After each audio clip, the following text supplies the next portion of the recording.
میری فوج ہے تو میرا وطن ہے، میرے ایک ایک ادارے کو میرا سلام ہے۔ اگر میرے پاک وطن کے خلاف جو بھی گمبھیر سازش کرے گا تباہ و برباد ہوگا۔ ارشد شریف کو مروایا تو سمپلی عمران خان اور وہ جو سلیمان ہے، کیونکہ انہی کو اطلاع ہے، انہوں نے بھیجا ہے۔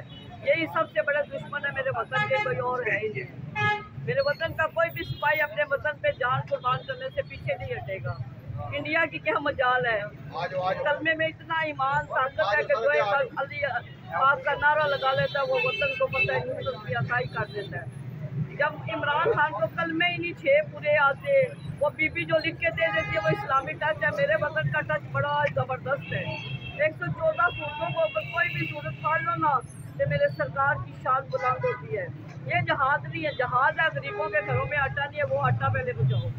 سلام والے چارپائیوں پہ بیٹھے ان کو چارپائیاں اور بسترے اور گھر مہیا کرو، یہ اسلام ہے۔ یہ کون سا اسلام ہے کہ اپنی پاک فوج کو گالیاں دو اور سلار کے لڑو؟ کیا سلار سے گندے کام لینے ہیں؟ سلار سے تو صراط المستقیم پہ چلنا ہے۔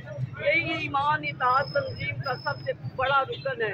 ہم مسلمان ہیں، ہمارا مذہب یہی ہمیں اجازت دیتا ہے کہ کلمے کی حفاظت کرو، دین کی حفاظت کرو، مسجدیں آباد رہیں، مسجد مدرسے آباد رہیں۔ اور میرے وطن کے جو بھی میرے پیارے حکمران ہیں، جو سچی ہیں، میرے مومن مسلمان بھائی ہیں، تو اللہ ان کو یہ حکومت نصیب کرے اور میری فوج کو ہمیشہ روز محشر تک سلامت اور قیامت تک سلامت، میرے ڈاکٹر صاحب کو بھی سلامت۔